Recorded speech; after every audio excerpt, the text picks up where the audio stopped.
Francesca, can you confirm we have a quorum? We do have a quorum.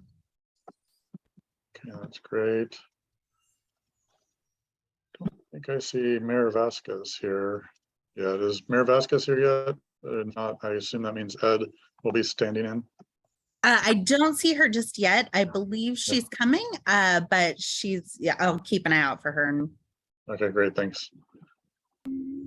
I'll wait 1 minute and that's it, and then I'll get started.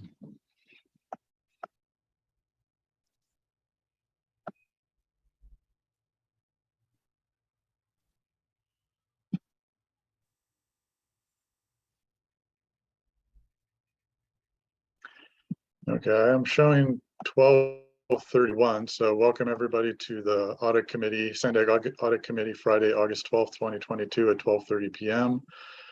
Before we get started, I'd like to ask our interpreter, Ruth Monroy, to introduce herself and walk through how to access our interpretation services for today's meeting. Ruth?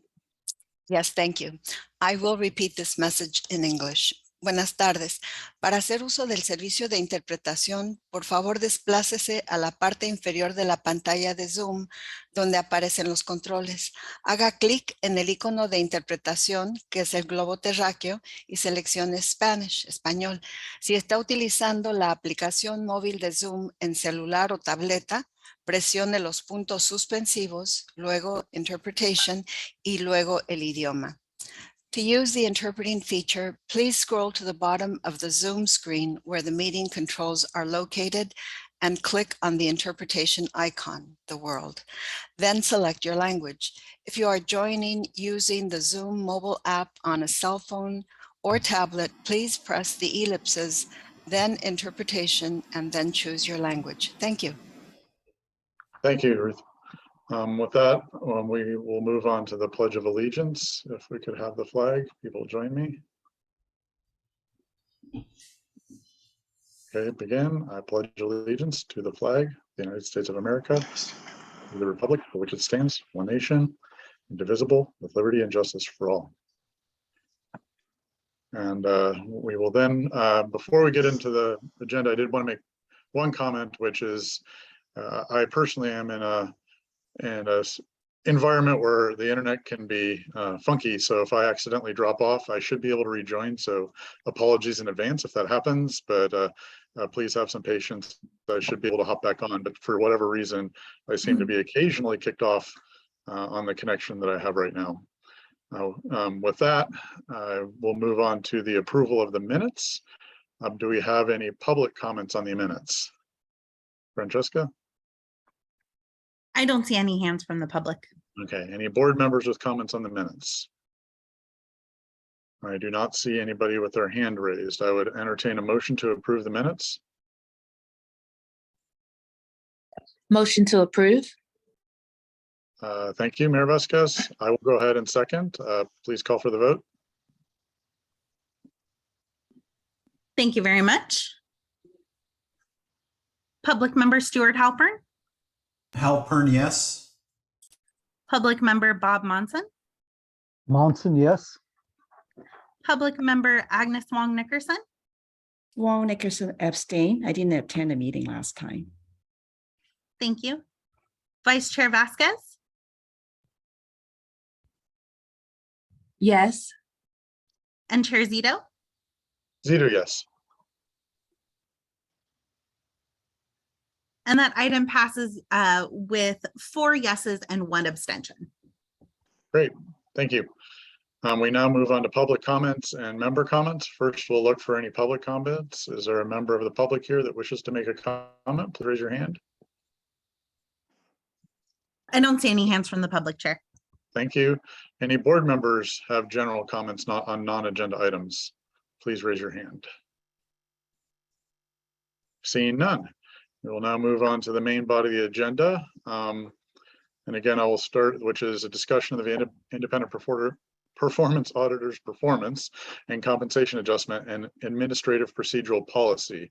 And I will start off by just apologizing. I had a little bit of a family crisis last weekend, and that then resulted in my not being able to get the materials out as on a timely fashion as I would have liked to. And I'm sorry for that, for some of the materials not showing up until yesterday.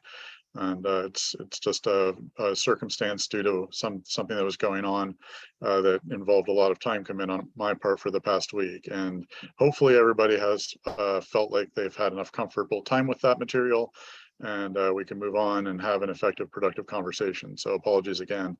And I would, from a context perspective, I'd like to take this particular topic in 3 sections. The first section is just to wrap up the performance review and the last meeting. Committee member Ms. Wong Nickerson and Mayor Vasquez were both not present, and we did have the review of the spreadsheet that's been in the minutes, or been in the agenda for the past week of the 360 feedback. And just to summarize, the committee last time acknowledged that the feedback overall was very good, and that the scores were high, and that it showed that a good job and robust, thorough job was being done by the IPA. But I did want to give both of you two an opportunity to make any comments on that if you wanted to, or anybody else, just in closure of the performance review for the IPA, since you weren't able to attend last time. And one of the things that we did do is last time this was a closed session discussion, and we did authorize the committee to release this 360 review upon Mary's request into open session. And so this is the first time this feedback is an open session. So if anybody has any contextual comments they would like to make, or any questions that they have about the feedback in an open session format, that would be appropriate too. So that's what I'd like to tackle first, and to see if either Ms. Wong Nickerson or Mayor Vasquez, if either of you have comments, or any other members of the committee, or any members of the public. Yeah, I'm happy to go first. Great, thank you. Great. Yeah. So sorry that I couldn't attend the meeting last time. I also have a last minute family emergency. I had to fly back to East Coast to take care of it. I'm familiar with the evaluation because Bob and I, worked together to gather the data. So I have to say, thank you so much, Mary. I think you have done a really, truly amazing job. And, this is not a already very well established, just maintaining a program. You are building a, really good, strong internal audit program. And at the same time, you don't have a, compared to other agency, I can see the number of staff is, on the very thin side. So I just want to, publicly acknowledge, how much I appreciate everything you've done, and including your staff as well. So thank you, Agnes. Great. Anybody else? Seeing no other comments, and I'll reiterate, thank you again, Mary, just to put it in the public forum, for 360, and there's always opportunity for improvement, but you're certainly doing a good job, and we appreciate the efforts that you're putting in so far. Thank Really you. appreciate that. So the second item I wanted to tackle was there has been a little bit of challenge with respect to making sure that this process is being kicked off and performed in an effective and in timely fashion. So we decided that, as per the guidance from this group last time, that we would go and come up with a process and stick to it going forward.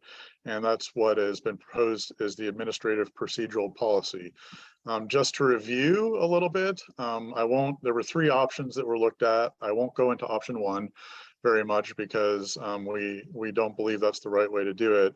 The option 2 is effectively doing the review on an fiscal year annual basis.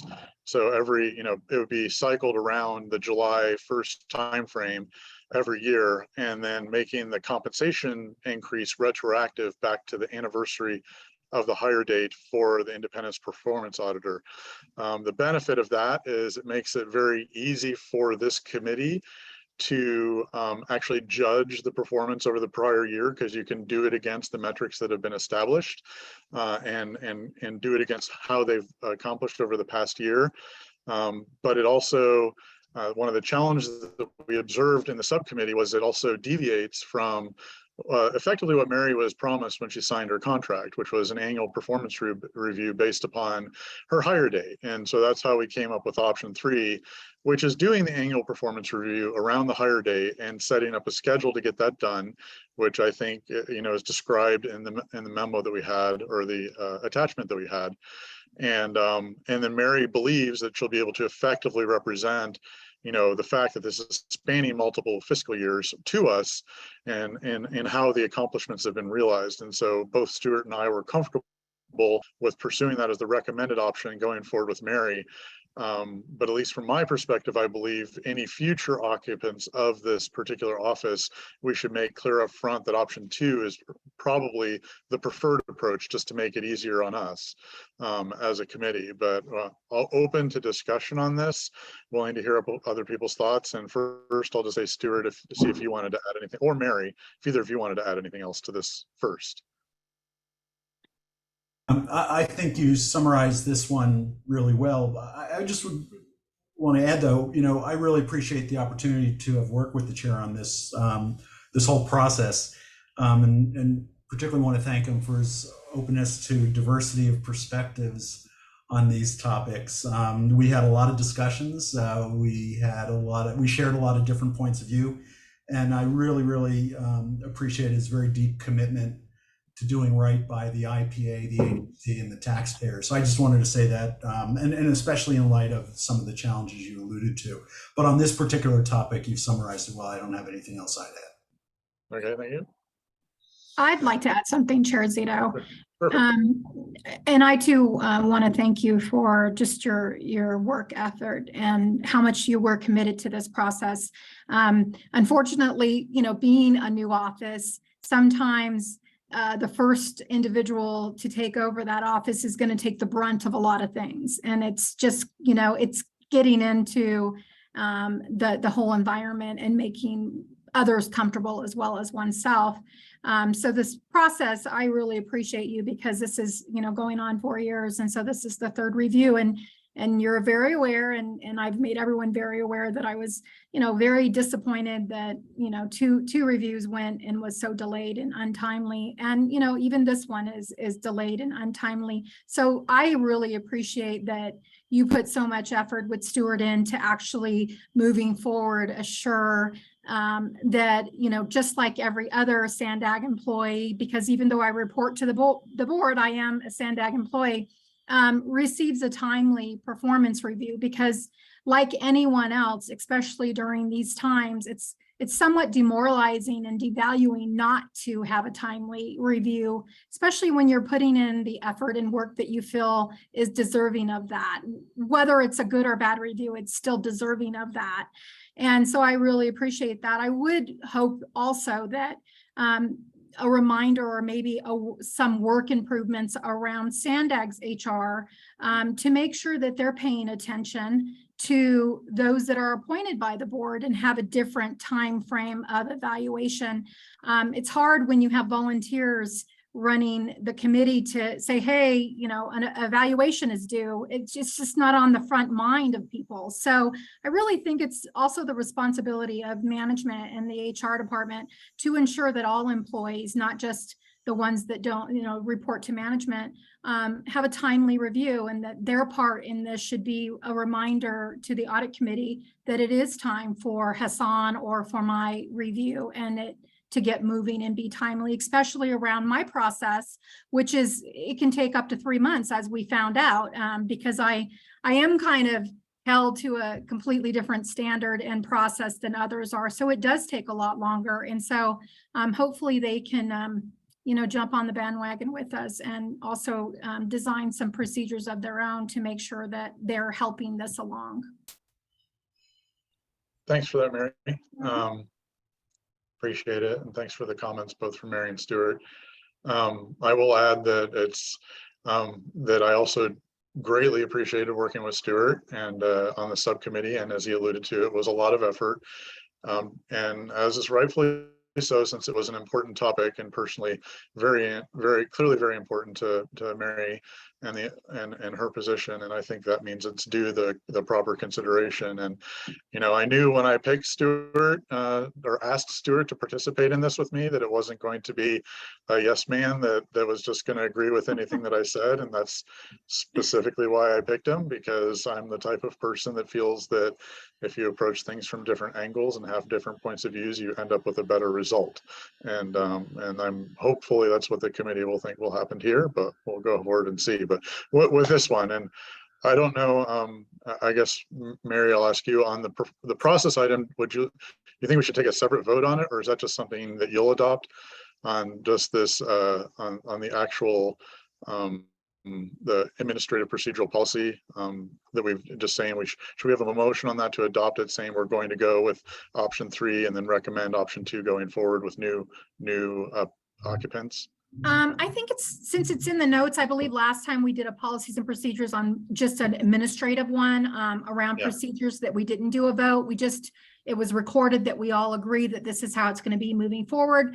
I documented it in the process, and then I posted it to the website so it's available for the public to review. Okay, that works. So just to be clear then, is there anybody on the committee that has a comment that would think of any modifications to that process, or please raise your hand now. Otherwise, we'll assume this is Ed. You want to make a comment? Yeah, just real quickly, have we consulted Sandag HR on the process of adjusting an employee's evaluation period beyond their anniversary date, and how do they handle it for the majority of employees? So the option 1 was outlined in that. So Mary pointed out that her position is special, and it is. There are only 2 that I know of that operate like hers. One is Hassan and one is hers. They're operated as reviewed by the board. But option 1 was stipulated as being what every other employee by you know, I was reviewing this with HR, and they said this is how it works for every other employee in Sandag, that they do option 1. However, most of the employees that are hired by contract to the board actually are expecting to get a to be clear, what option 1 says is that if you've worked less than 6 months, you don't get a raise, right? You don't get a review or raise on July 1st, but everybody else is supposed to line up around July 1st.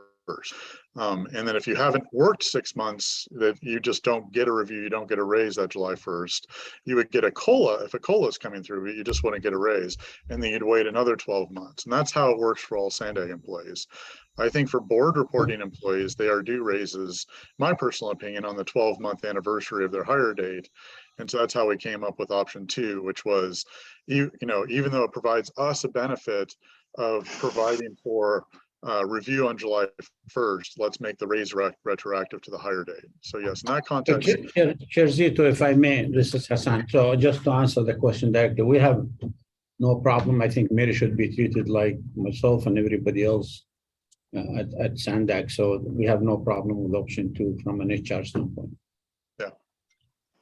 I think where I was going, and maybe I misheard what you said any future person in that position would then be rated based on the fiscal year. Would that be a problem, or is that I know that was part of option 3. Is that also? So my concept, Ed, is that I would like it to go that way. It could be a problem if someone refuses to be hired and then you just modify the contract. I mean, you know, we're going to have to go with whatever the contract says. I'm just asking HR to start with as a starting point, saying let people who come in know they will get raises on an annual basis, but they're going, you know, they're going to occur retroactively, but they're going to occur around the July-August timeframe, not on there, and they'll be retroactive. And some people may have concerns with that, and if they do, that would be part of the hiring and negotiation process. Okay, thanks. Yeah. Okay. So with that, we'll move on to the 3rd item, which is to talk about the compensation adjustment that the subcommittee was recommending in the context of Mary's performance this year. And I think I'll just start with the context that we came up with, which is, you know, I'm not going to read the entire memo in its full length, but I do think that I do want to go through the key points because these are very salient points and were some of the key influencing factors of where we landed on our recommendation. One, This review, just as a reminder, this review is in compensation increases based upon the 3rd year anniversary and 3 years of service inside the organization. The second point was the IPA. Mary has received top scores in the 2 performance reviews, which have been conducted in those 3 years.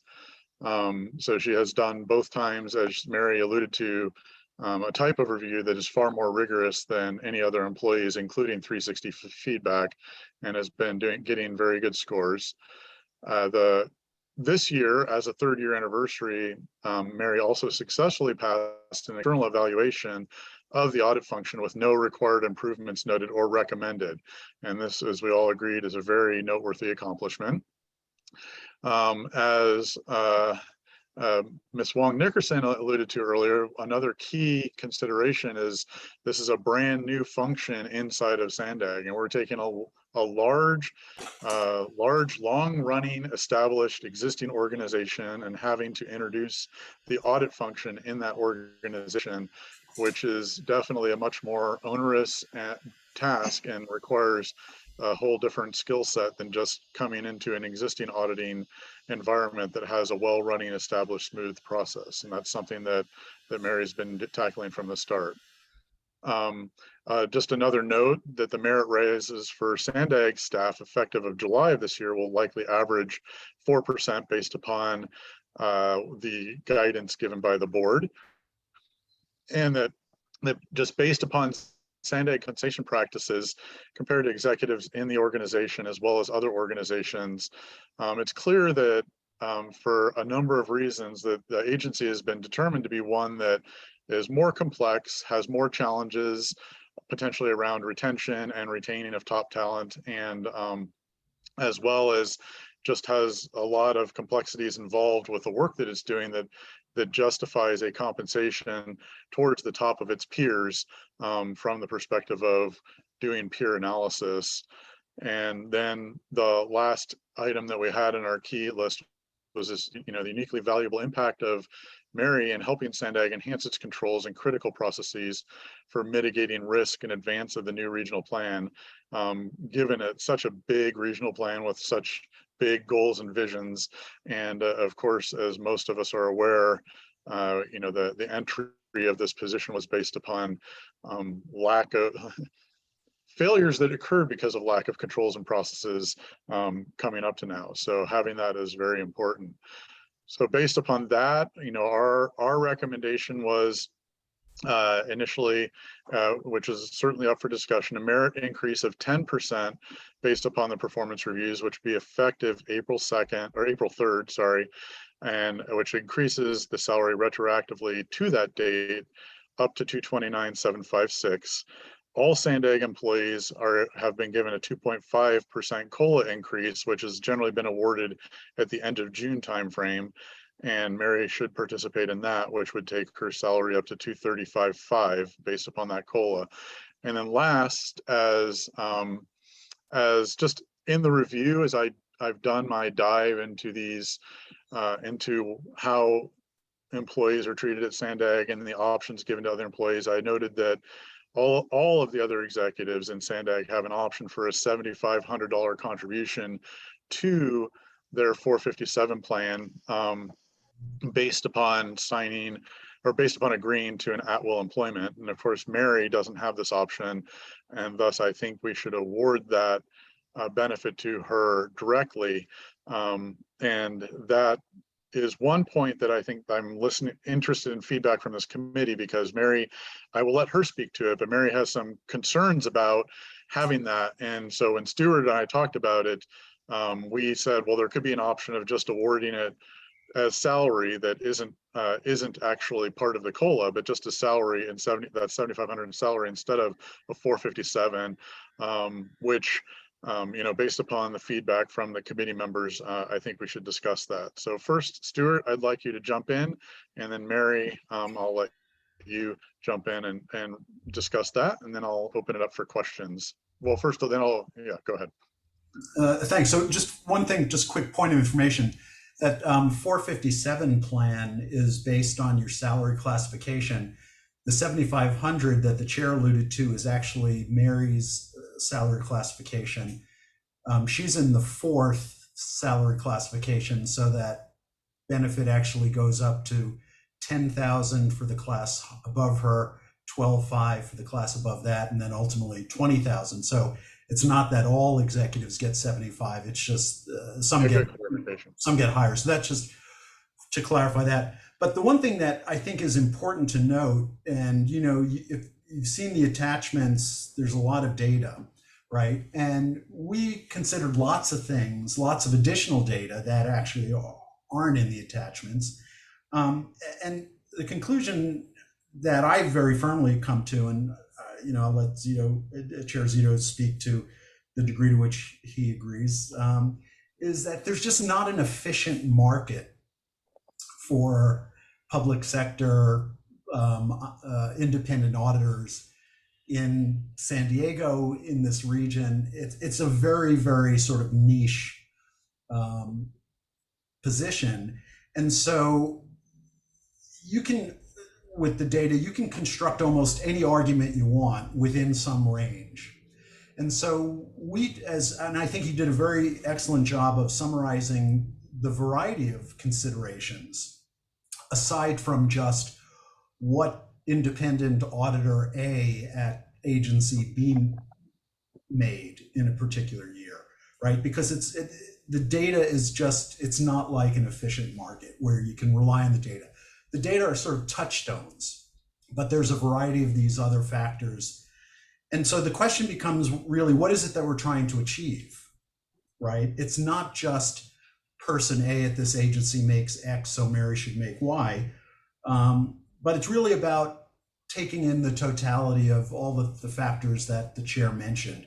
And so as some of you may have looked at some of the charts, you might say, well, our recommendation is X, how this compares to person Y. We can have that discussion, but we felt like we couldn't be bounded by, say, for example, like an average of the small handful of other people who happen to have auditor in their title, because the data itself just doesn't feel like, without a lot of context and discussion, is as determinative as it might be in other situations where you have a more efficient market for data in a given position. Hopefully that didn't confuse people, but I think it's an important point, because people tend to look at tables, see numbers, and it sort of fixes things in their mind. But some of these other factors that the chair mentioned are really, really important to keep in mind. So I'll stop there. Thanks, Stuart. Appreciate it. And I see a couple of questions, but Mary, I do want to let you go first with any comments or thoughts, and then I'll start taking questions. Thanks, Chair Zito. Thanks, Stuart.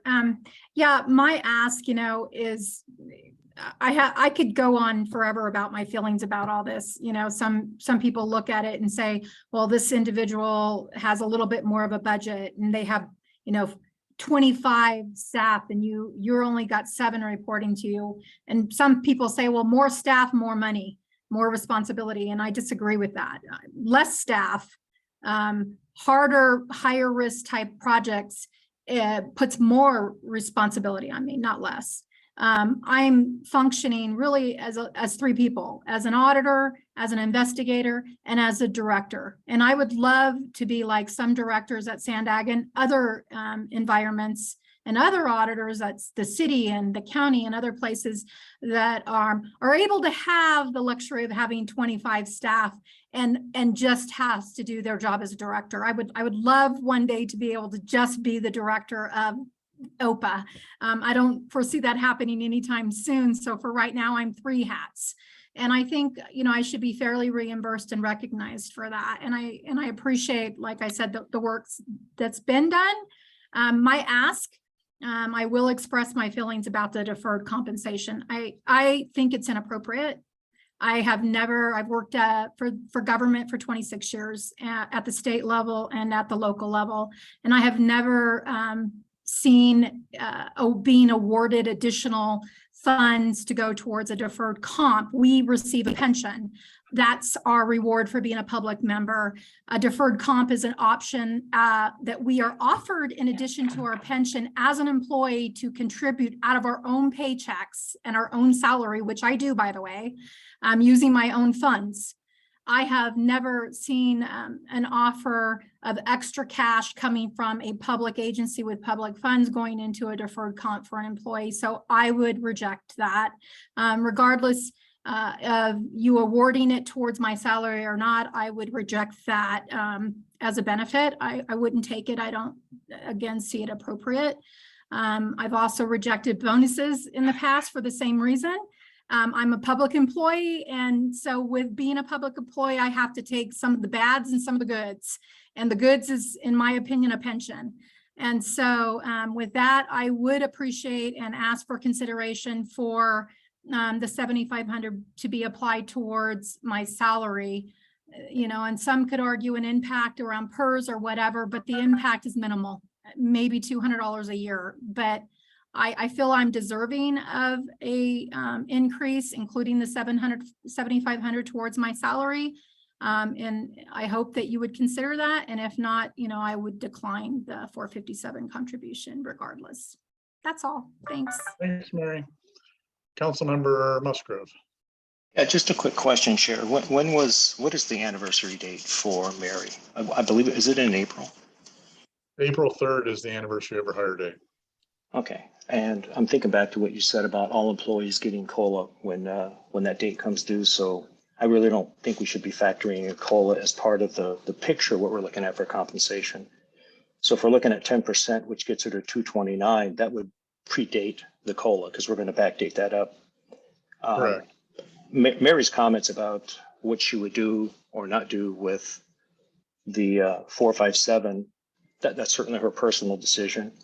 But I have a real concern with a bonus, which is a gift of public funds, which is a violation of law. We are not allowed to give We did not money. consider any bonuses. We did not look at any bonuses. Mary was very clear about her opinion about bonuses, and I think that's a fairly clear-cut argument. So there is no bonus. Fantastic. Yes. So then my thought would be 7,500 would be a great starting point.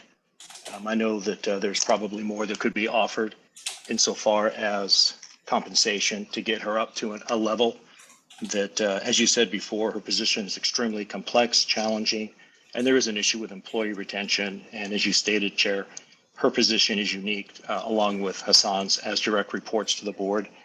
And at some point, I think we need to make sure that we are fairly compensating our IPA to the point where it makes it more attractive to hire staff. There will be times, and I've gone through these, when state and federal auditors come in, and the last thing we want is to have an audit office, an OIPA that looks like we're just paying them as though they're other employees. It is a fairly unique position, as was stated in the comments. And I think fair compensation would be significantly higher than the numbers that were put out. Thank you.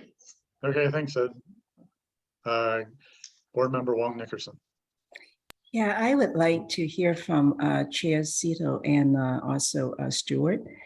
The $7,500, is it meant to be a ongoing annual contribution to 457, or is it one time just for this year and will be revisited in the future? Because I'm trying to understand, are you trying to do a one-time or recurring? Yeah, so it wasn't clear. I'm sorry, it wasn't clear in the report we put together, but the benefit, the intent there was to mirror the benefit given other executives when I brought it up at first. And that is an annual ongoing benefit, which is why, so it's something that all executives get every year as part of their compensation package. For evidently for continuing their at-will employment. Again, it's kind of an interesting thing. So that's why, you know, including it as part of salary isn't that all that unreasonable, because it's still just giving the same 7,500. It's doing it as part of salary instead of as a deferred comp. That's why we put that out there. Okay, good. Thanks for the clarification. Yeah, so given if it's the intent is a ongoing, I actually do support putting in a salary rather than a deferred compensation, because it is pretty unusual. Yeah. Okay. So I think, I guess just to be sane here, because I'm not quite sure how often I've done it, can we check for any public member comments on this item first now? Do you see any public members, Francesca? No, Chair, no hands from the public. So given that, so we've heard from Ed and Ms. Wong Nickerson. Bob, do you have any comments? are you comfortable? Oh, sorry, Bob, you're muted. I'm just curious. Are you comfortable with the 7,500 being included in salary? For You think the that's first thing, fair? the first thing I want to say is thank you, Stuart and Chair Zito, for the work that you've done, not just in the compensation package, but also in establishing some guidelines, sorely needed, so that we don't run into this constant issue of being late on Mary's performance and the whole compensation. Now, as far as it goes to the compensation adjustment, I spent a lot of time, and I'll be honest with you, I've been going back and forth on this. I tend to lean towards taking that 7,500 and putting it in with Mary's salary. I'm not so sure if this is intended to be an annual, because I appreciate Agnes's question, because it was a question that I had, whether this is an annual type of thing, and I have a bit of an issue with that. Honestly, I don't know across the board when it comes to government agencies and auditors in particular, how extensive it is that they have these deferred plans and compensation plans. I don't know. So my own personal feeling, I'm leaning towards taking the 7,500 and putting it onto her salary, as opposed to having it deferred, especially if it makes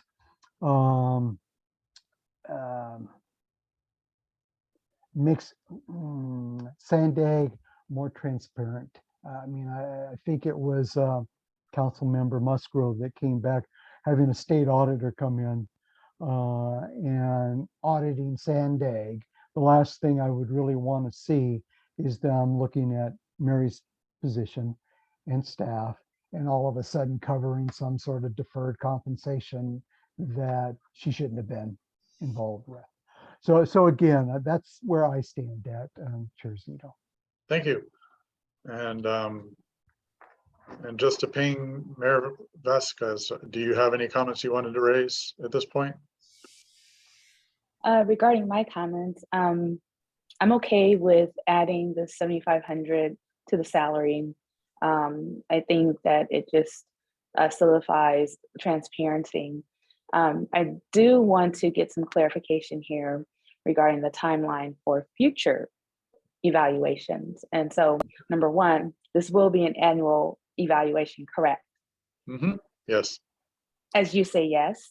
I did hear Yeah, so, sorry, Mayor Vasquez, to be clear, the really good news about this is, given the guidance we gave earlier, we'll be starting this again in 6 months. Yay. Well, that was my just point. To be timely.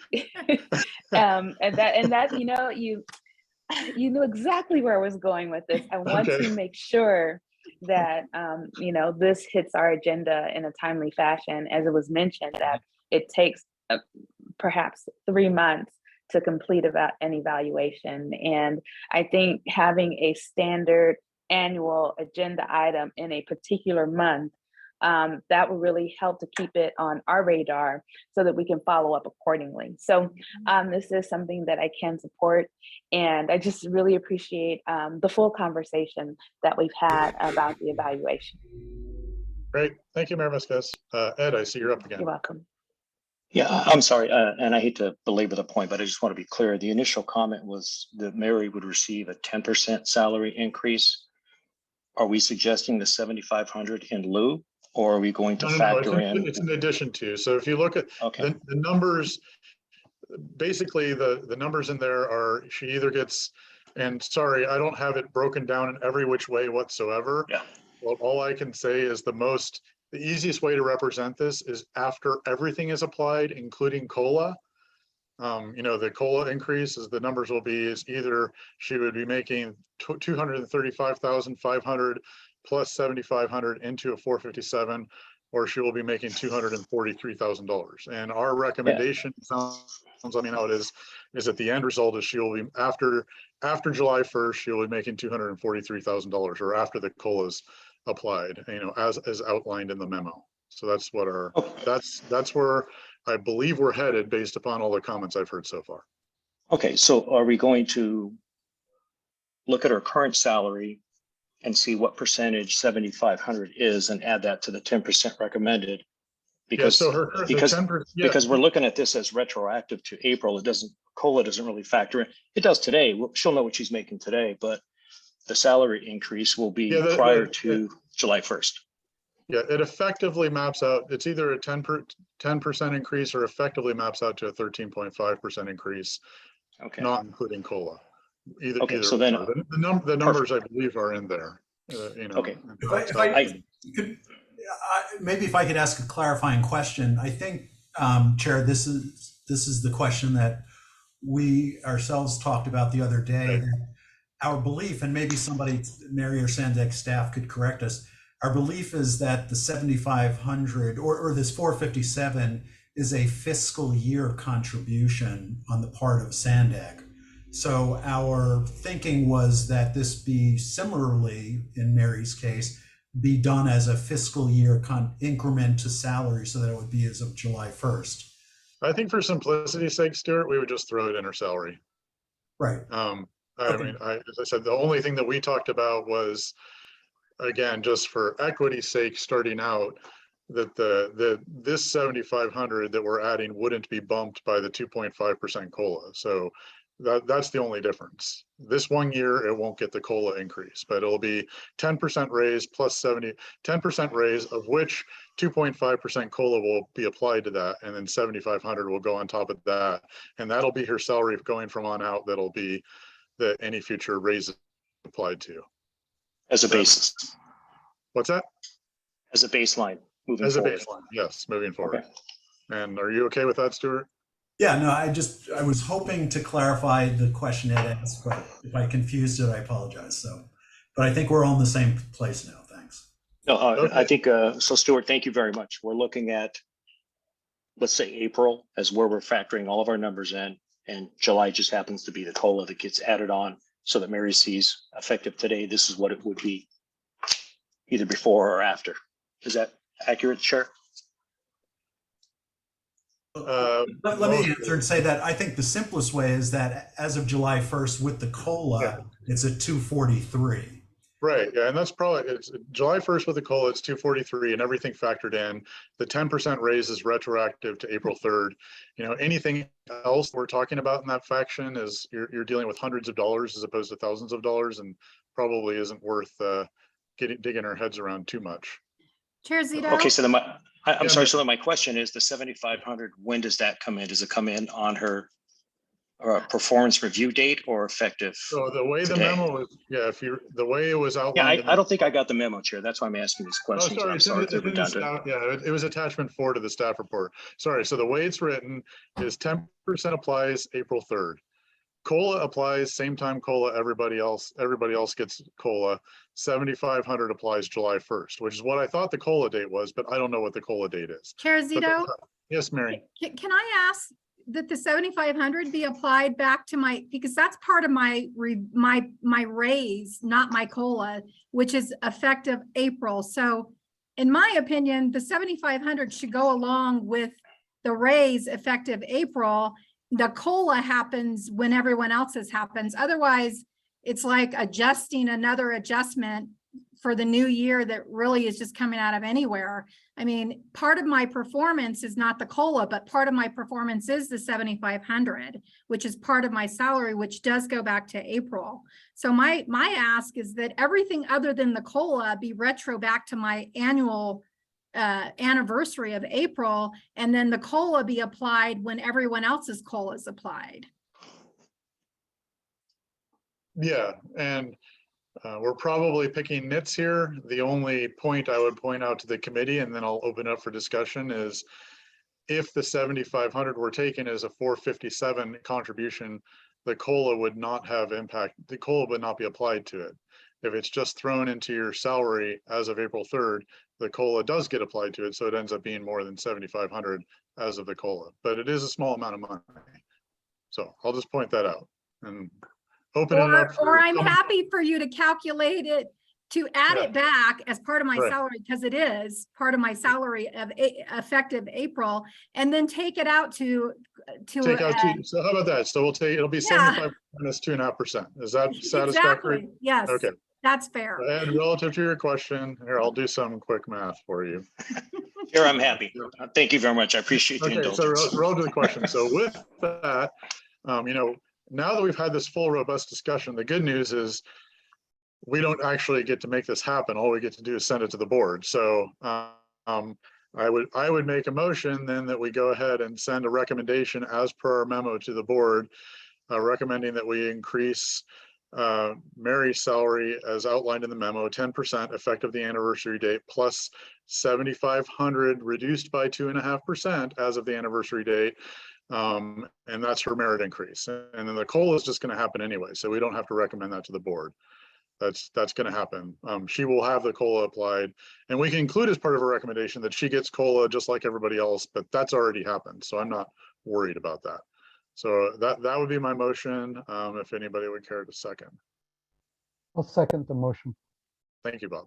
Any discussion, further discussion? Seeing none, Francesca, can you call for the vote? Thank you, Chair. Public Member Stuart Halpern, Halpern, yes. Public Member Bob Monson, Monson, yes. Public Member Agnes Wong Nickerson, Wong Nickerson, yes. Vice Chair Vasquez, Vasquez, yes. and Chair Zito. Zito, yes. Thank you, and that item passes unanimously. Awesome. Okay, well, that is our full agenda, and thank you everybody for participating. Thank you for joining on your what's supposed to be your month off, and also to staff. Thank you for your work on getting this meeting put together on what's supposed to be a 5th Friday month of every Friday for the month, and we made you do a meeting anyway, and I appreciate all the effort, and in particular with all the emails that I've been bouncing around over the past couple of days. So thanks for that. We have our next regularly scheduled meeting for Friday, September 9th at 2022 at 12:30 p.m. I'll keep my fingers crossed that it can be in person, but I'm not gonna really expect that at this point, knowing what's going on. But hope everybody has a good rest of their summer and enjoys the little bit that we have left, and has a good weekend this weekend too. Thanks, everybody. Thank you, everyone. Everybody, I Thank you. appreciate you all. Thanks so much. Thank you.